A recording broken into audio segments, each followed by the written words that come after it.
back to Linda's Pantry. Today I'm excited.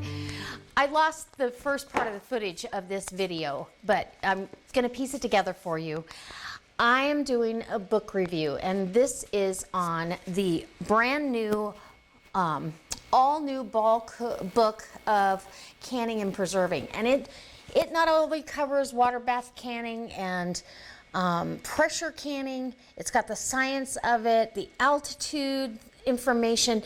It has smoking and curing meats in the back, dehydrating, freezing, everything you need to know to preserve what you've paid for or what you grew in your own garden. And I'm super excited about this. In fact, I've picked out my first recipe to do, so I hope you look forward to that. I'm gonna do, because I grow raspberries in my garden, and they aren't ready yet, but I have some in the freezer, and I'm gonna do the raspberry lemonade jam. And it's a low sugar. Instead of sugar, you use honey and low sugar pectin. And so I'm super excited about that. So look for that video coming up soon.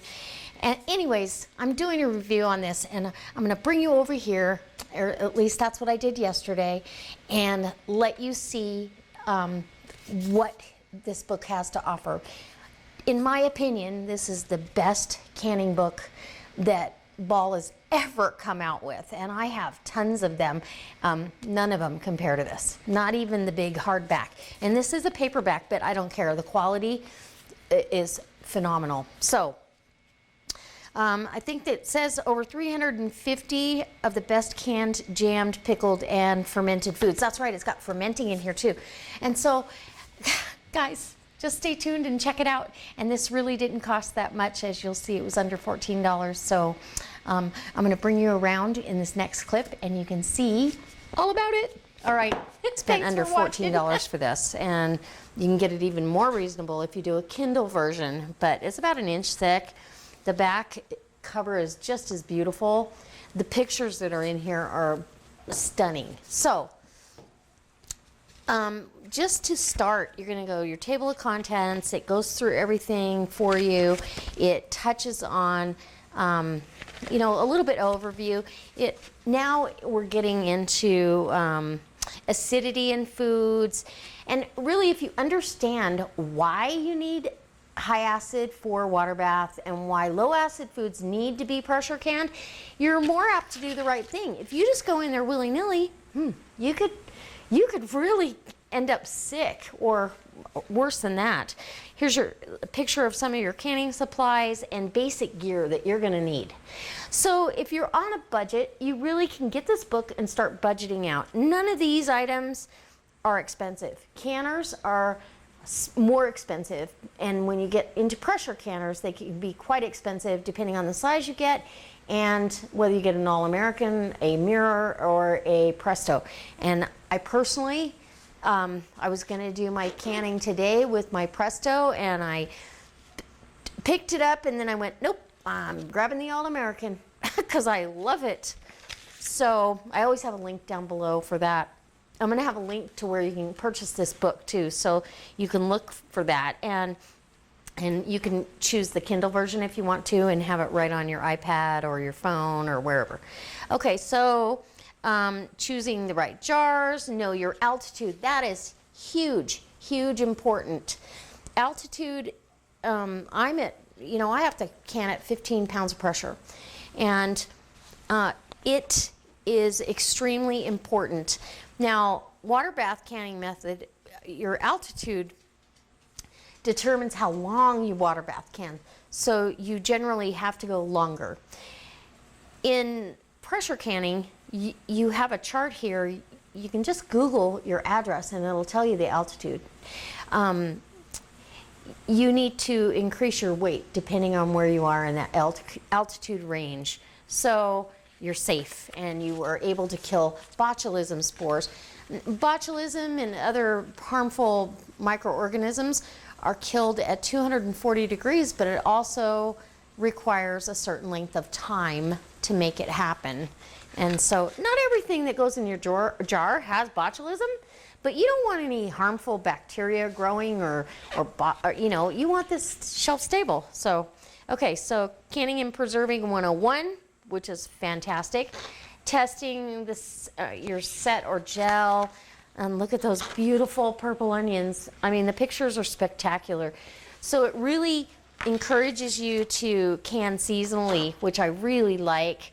It's even got a chart in here on what to can and what time of year. It's seasonal.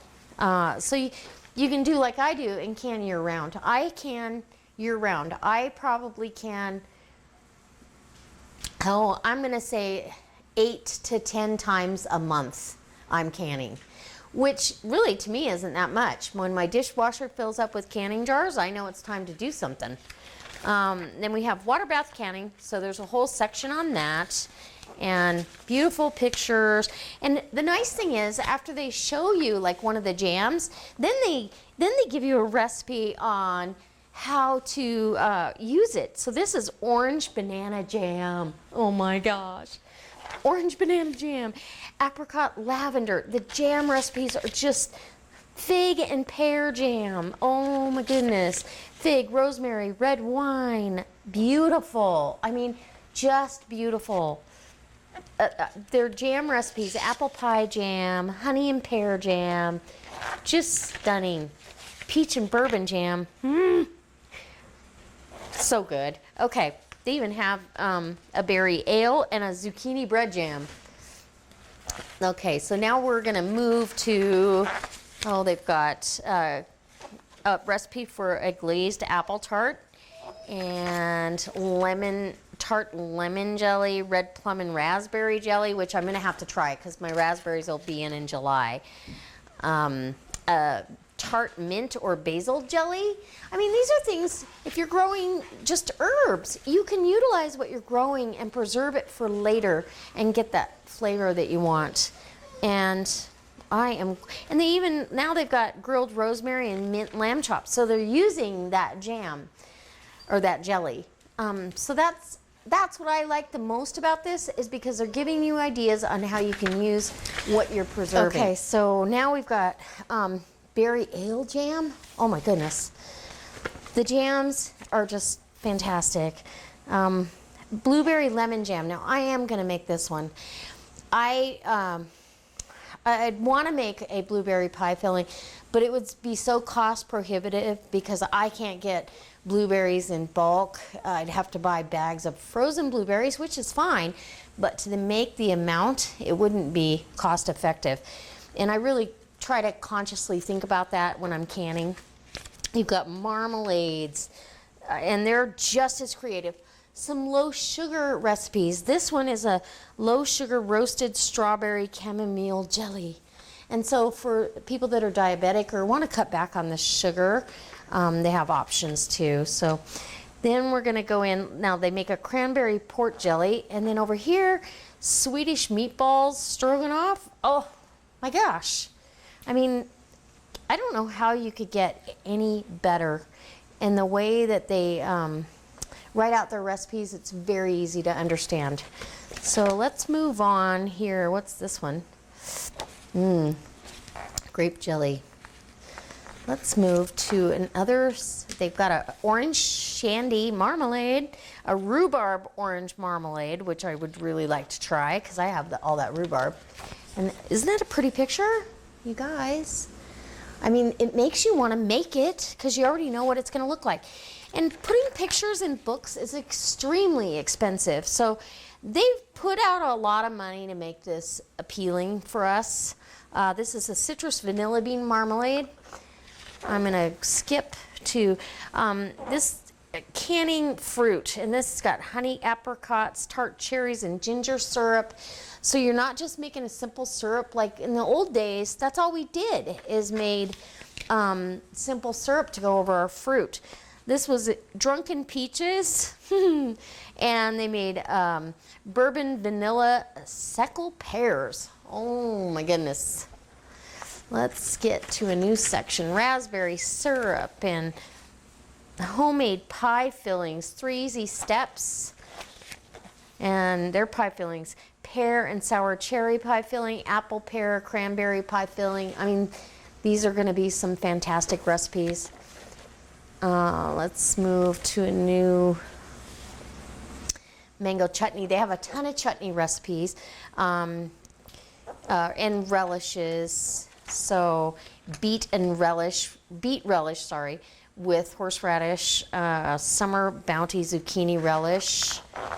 And then you're going into salsas, and they have a bunch of different ways. I mean, this, I can't say enough about this. They've got barbecue sauces. Now this one's a cherry bourbon barbecue sauce. They've got Southwest Asian sweet and sour sauce, soy sloppy joe starter, or saucy sloppy joe starter, not soy. So you really have a great way to do your own condiments. This one right here is Dijon mustard and then Dijon glazed ham. So you got a recipe to use it on. And let's see, get into canned tomatoes, 4 easy steps, and it explains everything. So there's an overview of each chapter or each segment of this book. And then they even do seasoning and herb blends like Noreen's been doing for you lately. They make it really easy so you can really control what's in your pantry and on the shelves. Tomato sauce and Mexican tomato sauce. Oh, there's some soups and pickling. Let's see, pickling, tons of pickling, some fermenting. They even have fruit shrubs. I mean, and these are really wonderful. You can research on your own all about that. And refrigerator pickles. They've got fermenting, a whole chapter on fermenting, which is fantastic. You can even make your own Worcestershire sauce. Kombucha. Everybody's doing the kombucha thing. Fiery fermented hot sauce. They've got kimchi. They've got preserved lemons. Now this is something that I've been wanting to do again, and this is a little different take on it. So I might try this one because it's more fermenting your lemons instead of just canning them or salting them. And then it goes over different, it's got a lot of pictures because for us visual people, sometimes it's better to have that. Simply 1 jar meals, and it has super, I mean, you can totally menu plan out of your pantry with this book and your pantry items once you get everything going. Enchilada sauce. Oh, and that is, in fact, this is one of my next projects. I was going to use my own recipe, but I'm going to go ahead and follow theirs for the first time. And if I'm not crazy about the taste, then I might change it a little bit, but I'll be canning my own enchilada sauce. I feel like I spend too much money to buy the canned stuff, and I'm so sensitive to the metals that I taste it. I taste the metal in canned food, so I can't find a jarred enchilada sauce. So I'm going to jar it up myself. They've got a recipe for roast pork and spicy broth, and then they tell you what to use it in. They've got a chile verde, pork carnita tacos. Oh my gosh, just tons of delicious stuff. Freezer jams. Let's see, I want to make sure I get back here. Peach and raspberry pie filling. Where are we? And then they go into the section of dehydrating and go over all of that. And then you get to go into curing meats. Smoked maple juniper bacon, brown sugar cured Canadian ham. You can make your own pancetta. And then you're going to be able to have a recipe for I don't know what they're doing with that. Oh, and then cold cure salmon. And here's your home canning planning guide. And this is what you need. This is how you plan season to season, month to month. So it really has a year-round guide for you to figure out what you should be focused on, what's going to be going on sale because it's seasonal, or what you should be growing at that time of year, depending on where you are. And so I truly hope that this inspires you to go ahead and check this book out. It is fantastic. I am so glad that I purchased it, and I'm gonna order a couple more and have them for a future contest. And guys, if you're thinking about canning, please get yourself either an online reference guide that's reputable, or go purchase the book and have it in your hands, because every time I can, and I've been canning for way longer than I care to mention, but I always pull out my favorite canning book, or wherever the recipe tends to come from, and have it as a reference guide right here next to my canning area, so I know that I'm doing the right thing every time and keeping my family safe and putting delicious food on the table. Oh my gosh, I can't wait. So I've got to get to writing down what I need to do here, and I can't wait to see you next time for another delicious recipe and/or canning video. All right, let me know what you want to see next. Bye.